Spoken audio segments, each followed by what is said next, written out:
कुछ लोग ऐसे होते हैं ना जिनकी सालों की मेहनत अचानक से रंग लाती है और एकदम से ही उनकी ज़िंदगी बदल जाती है।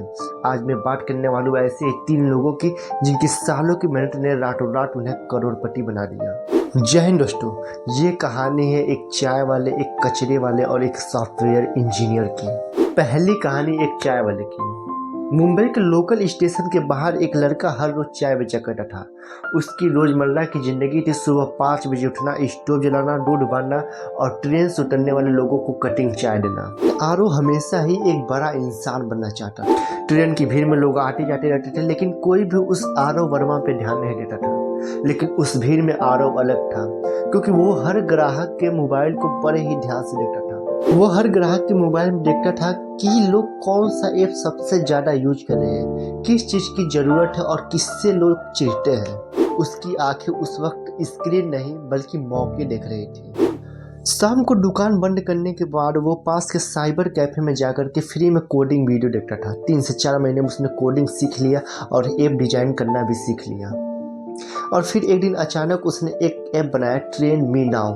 ये ऐप लोकल ट्रेन के प्लेटफॉर्म, टाइमिंग और भीड़ का लाइव डेटा दिखाता। लोगों ने मजाक उड़ाया कि एक चाय बेचने वाले ने ऐप बनाया, लेकिन आरव उनकी बातों को इग्नोर करते हुए उस ऐप को फ्री में पब्लिश कर दिया। और अचानक 2 हफ्ते में उस ऐप के 1 लाख यूजर हो गए। आसपास के लोगों का न्यूज़ों में खबर छपी और अचानक एक दिन वो दुकान को बंद करा था तो उसके सामने एक मर्सिडीज कार आकर रुकते और एक बड़ी तेज कंपनी का मालिक आकर के उसके उस ऐप को 18 करोड़ में खरीद लेता है। और अगले दिन से एकदम से ही उसकी ज़िंदगी बदल गई। उसने अपनी चाय वाली जगह पर एक काफ़ी कैफ़े का स्थापना किया और आज भी वो एक मिलियनर है। दूसरी कहानी है एक कबाड़ उठाने वाले हबीब अंसारी की। दिल्ली की एक झुंगी में रहने वाला हबीब अंसारी दिन भर कबाड़ बिना करता था। यही उसकी रोजी थी। एक दिन जब वो कबाड़ बिना था तो उसे ज़मीन पर पड़ी हुई एक लैपटॉप की टूटी स्क्रीन मिली। उस टूटी स्क्रीन में रिफ्लेक्शन साफ था, चेहरा साफ दिखता था। और वहीं से उसने सोचा कि जब एक टूटी हुई चीज़ इतनी स्पष्ट तरीके से चेहरे को दिखा सकती है तो लोग इसे फेंकते क्यों हैं। उसने पास के दुकान पर जाकर के 4 से 5 लैपटॉपों को सस्ते दामों में खरीदा और जब रात उठा था तो वो उन्हें जोड़ता था, तारों को जोड़ता था, कोड से चिपकाता था, उन्हें चालू करने की कोशिश करता था। ऐसे करते करते ही उसे ई वेस्ट यानी इलेक्ट्रॉनिक वेस्ट की कीमत का पता चला। वो मोबाइल, लैपटॉप, कंप्यूटर के कीमती पार्ट्स जैसे कि गोल्ड, सिलिकॉन, कॉपर को निकालता था। अब उसने अपने कबाड़े के धंधे को छोड़ करके वहाँ पर एक ई ग्रीन रिसाइकिलिंग बिजनेस शुरू किया और अचानक उसका बिजनेस चल पड़ा। और आज उसकी बात करें तो उसके बिजनेस की कुल वैल्यू 150 करोड़ है।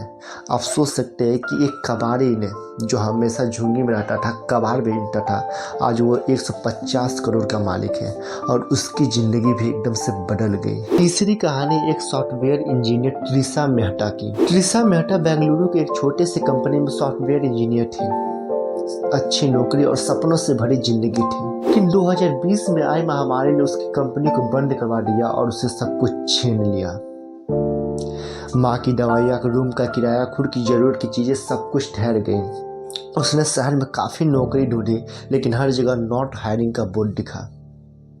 वो अंदर से एकदम से टूट चुकी थी, उसके सामने अब कोई रास्ता नहीं बचा हुआ था। एक दिन जब वो शॉर्ट्स स्क्रॉल कर रही थी तो उसने देखा कि लोग मेंटल हेल्थ से जूझ रहे हैं और यहीं से उसके माइंड में एक आइडिया आया कि अगर लोगों को एक ऐसा प्लेटफॉर्म मिले जहाँ पर लोग अपने दिल की बातें अनजान लोगों से शेयर कर सके बिना जज हुए। और यही से उसने निर्माण किया एक बोल्डो ऐप का। उसने एक ऐप बनाया बोल्डो। बोल्डो एक ऐसा ऐप था जहाँ पर लोग गुमनाम होकर के अनजान लोगों से बातें करते थे, अपने दिल की बातों को शेयर कर सकते थे, अपने मन को हल्का कर सकते थे। शुरुआती दिनों में तो वैसे ये नहीं चला, लेकिन आने वाले 3 महीनों में उस पर लगभग 10 लाख से ज़्यादा यूजर हो गए। और फिर एक अमेरिकन कंपनी ने उसे 6 मिलियन लगभग 50 करोड़ रुपए में खरीदने का प्रपोजल लिया और ऐसे उनकी ज़िंदगी रातों रात बदल गई। देखो, रातों रात करोड़पति बनने का मतलब ये नहीं कि आज तुम सोए और कल सो कर उठे तो तुम करोड़पति बन चुके हो, बल्कि वो दिन होता है कि जिस दिन तुम्हारी सोच, हिम्मत और मेहनत एक साथ मिलती है वो रात करोड़पति वाली रात होती है। चाहता तो ऐसे 3-4 लोगों की बातें कर सकता था जो ड्रीम 11 पर टीम लगा करके रातों रात करोड़पति बन गए, लेकिन दोस्तों ये भाग्य का खेल है। इन जो भी लोगों ने मैंने जिनकी बात की, उन्होंने अगर चीज़ों को अचीव किया तो उन्होंने कभी सोचा था कि मैं चीज़ों को करूँगा, और उसके लिए निरंतर मेहनत भी की थी। उसके बाद उनकी ज़िंदगी बदली। बाकी जय हिंद।